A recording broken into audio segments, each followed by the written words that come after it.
Bienvenue, aujourd'hui on se plonge dans des textes sur la signification de Shavuot. On a des extraits enrichis par les notes de Gadi Ephraim et aussi des éclairages de Beth Israël International. L'idée, c'est vraiment d'aller au-delà de la commémoration historique pour toucher au cœur spirituel de Shavuot. On le présente un peu comme l'apogée d'un voyage intérieur qui commence à Pessah, en fait. Exactement. Et les sources insistent bien là-dessus. Shavuot, semaine, ça vient directement du décompte du Homer.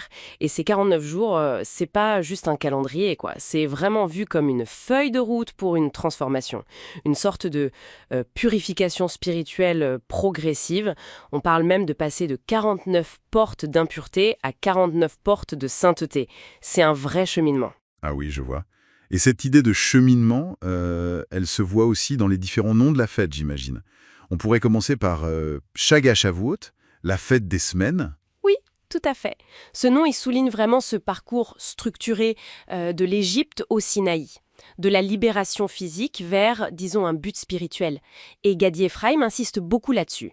La liberté de Pessah, elle n'est vraiment complète qu'avec l'acceptation de la Torah. C'est ça la vraie liberté, la liberté de l'âme. D'accord. Donc c'est pas juste une attente passive, ces semaines. C'est une préparation active. Précisément. Une montée graduelle, en conscience. Et d'ailleurs, en lien avec ça, on a Chag HaKatsir, la fête de la moisson. Ah oui. Et Chag HaBikurim, la fête des prémices. Deux noms très agricoles. Oui. Et ça, c'est un parallèle que les sagés développent beaucoup, n'est-ce pas? Le blé, les premiers fruits, Exactement. qui nourrissaient le corps, c'est la gratitude pour le matériel. Et la Torah, c'est présenté comme la nourriture de l'âme. C'est ça. Beth Israël International met bien en lumière ce lien entre le terrestre et le spirituel. Et les notes de Gadi Ephraim rappellent aussi que l'offrande des Bikurim, c'était un acte d'humilité profonde. Reconnaître que tout vient du divin, en fait. Fascinant. Et il y a aussi Atzeret, on traduit ça par conclusion solennelle. C'est ça? Oui. Les Sagim le rapprochent souvent de Shemini Atzeret qui clôt Sukkot.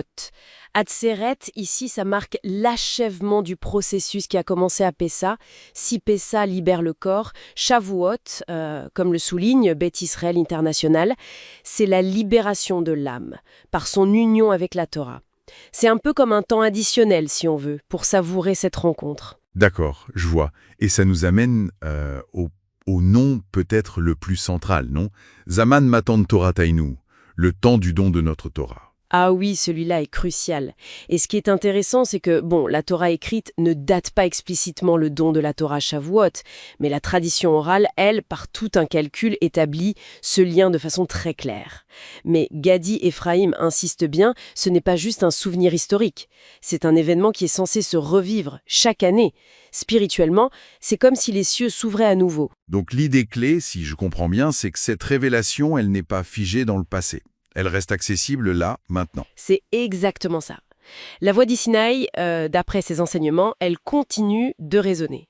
D'ailleurs, les sources, notamment le Midrash et le Zohar, elles utilisent une image très très forte, celle du mariage mystique. Un mariage? Entre le ciel et la terre. Oui, entre Hachem et le peuple d'Israël. Tout à fait. Et dans cette métaphore, la Torah, elle devient le contrat de mariage, la ketouba. Ah oui! Et le mont Sinaï lui-même, c'est le des nuptial, la choupa. L'essence même de Shavuot, selon ces textes, c'est cette union, ce lien profond entre le divin et l'humain, entre le fini et l'infini. Et c'est la Torah qui rend ça possible. Et cette Torah, justement, les sources insistent sur le fait que c'est bien plus qu'un livre de loi. Hein. Ah oui, absolument. Des textes comme le Zohar ou les écrits du Ramchal la décrivent comme l'architecture même de la création, le plan directeur de l'univers, quoi. Recevoir la Torah, dans cette optique que Gadi Ephraim met en avant, c'est se reconnecter à cet ADN spirituel du monde. Et les enseignements hassidiques, que Beth Israël International relaie aussi, vont même jusqu'à dire que la voix du Sinaï, en réalité, elle n'a jamais cessé de parler. Bon, alors qu'est-ce qu'on retient de tout ça? Shavuot, ça apparaît comme une fête incroyablement riche, multidimensionnelle. C'est l'aboutissement d'un travail intérieur, Chag HaShavuot. C'est une révélation toujours actuelle, Zeman Matan Torah Tenu. C'est la gratitude, matérielle et spirituelle, Chag HaKatsir, Bikurim.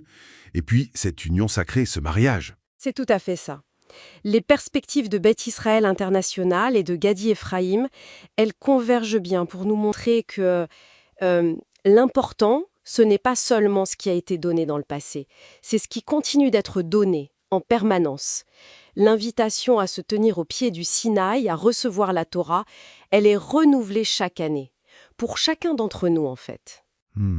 Et ça nous laisse peut-être avec une question pour la réflexion. Si cette voix du Sinaï résonne encore aujourd'hui, comment est-ce qu'on peut cultiver l'écoute ? Comment l'entendre au milieu du tumulte de nos vies quotidiennes ? Bienvenue à cette exploration de Shavuot. Aujourd'hui, on va plonger dans des textes, notamment de Beit Israël International, et puis aussi des notes de Gadi Ephraim pour essayer de saisir le sens profond de cette fête. L'idée qui revient souvent, c'est que Shavuot, c'est bien plus qu'une simple commémoration du don de la Torah au Sinaï. C'est présenté en fait comme une expérience vivante, presque mystique même, qui se renouvelle chaque année. Un peu comme un appel à l'âme pour recevoir la Torah comme si c'était la première fois. Alors comment on aborde ça ? On va regarder d'abord cette idée d'une voix intérieure qu'on pourrait entendre à Shavuot. Et puis, ce récit assez étonnant, pourquoi la Torah aurait été proposée à d'autres peuples avant Israël. Justement, cette voix intérieure, il y a une idée forte qui vient de Rebbe Nachman de Breslau. Il suggère qu'à Shavuot, on peut entendre la voix d'Hachem, mais de l'intérieur, parlant directement au cœur. Et les notes de Gadi Ephraim, elles vont dans le même sens. La Torah serait comme une lumière plantée en chacun et que Shavuot viendrait réveiller. Oui, et ce qui est fascinant, c'est comment le Baal Shem Tov prolonge ça. Pour lui, la Torah est redonnée chaque Shavuot. C'est pas juste un souvenir, ça implique une vraie préparation personnelle pour la recevoir. Pas juste comme un texte, mais comme la volonté divine elle-même, quoi. Beth Israël International insiste là-dessus. Il faut l'absorber, la vivre. C'est un moment où on dit que le ciel et la terre se rencontrent. Une vraie opportunité de transcendance, en fait. Cette idée d'une réception si personnelle, si profonde, ça éclaire peut-être aussi cet autre aspect qu'on trouve dans nos sources. Pourquoi Hachem aurait d'abord présenté la Torah aux nations voisines ? Qu'est-ce que ça nous dit sur cet engagement ? Ah oui, cette histoire est très riche. D'après les sages, Hachem a proposé la Torah d'abord aux descendants d'Ésav, puis à ceux de Moab et Ammon, et ensuite à ceux d'Ismaël. Et leur réaction à chaque fois, ça a été de demander « Ok, mais qu'est-ce qu'il y a dedans ?» Et quand ils ont entendu des commandements précis qui, disons, heurtaient un peu leur nature profonde, genre « tu ne tueras point pour Ésav », lié à l'épée, Oui. ou « tu ne commettras pas d'immoralité pour Moab et Ammon », ou encore « tu ne voleras point pour Ismaël », eh bien, ils ont refusé. D'accord. Donc si je comprends bien, leur refus venait du fait qu'ils cherchaient une Torah qui allait confirmer ce qu'ils étaient déjà, c'est ça ? Exactement. Ils cherchaient quelque chose qui reflète leur identité, leur nature existante, pas quelque chose qui les bouscule. Et la réponse d'Israël au Sinaï, elle est radicalement différente. C'est le fameux « Naaseh v'nishma ». Nous ferons et ensuite nous comprendrons. C'est ça l'essence de la foi, l'émouna.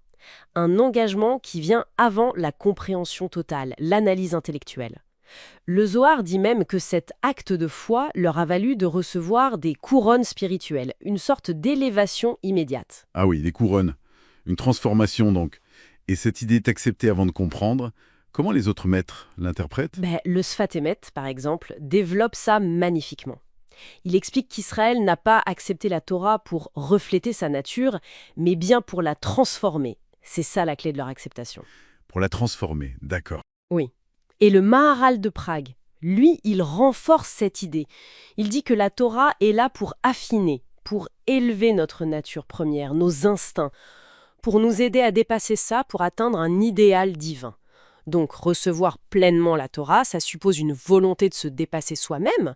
Ce n'est pas passif. Donc, si on suit cette logique, Shavuot, c'est bien plus qu'un anniversaire historique. Ce serait un renouvellement annuel de ce choix fondamental de se laisser transformer. Précisément. C'est ça l'idée. C'est l'opportunité de réentendre cette voix, peut-être, de se remettre symboliquement au pied du Sinaï et de redire ce Naaseh v'nishma. C'est un appel toujours actuel à choisir la transcendance, à approfondir ce lien avec le divin, pas en fonction de ce qu'on est, mais de ce qu'on aspire à devenir. Alors, si on devait résumer l'essentiel de ces lectures pour aujourd'hui, qu'est-ce qui ressort le plus? Je dirais que ce qui est le plus percutant, c'est que Shavuot n'est pas vu comme un souvenir passif, mais vraiment comme un mécanisme actif de transformation. C'est l'opportunité annuelle de choisir consciemment une voie qui cherche à élever notre nature fondamentale, en écho à cet engagement un peu fou, mais fondateur d'Israël. C'est la Torah vécue comme une force de vie qui renouvelle l'union, quoi. Intéressant. Et peut-être pour laisser une dernière pensée à méditer, si le cœur de Shavuot, c'est ce choix délibéré de se laisser transformer par un idéal qui nous dépasse même avant tout saisir, comment cette dynamique, acceptée pour grandir, même sans tout comprendre d'abord, pourrait inspirer une approche face aux défis personnels, aux grandes décisions de la vie, même en dehors d'un contexte strictement religieux? Voilà une piste de réflexion.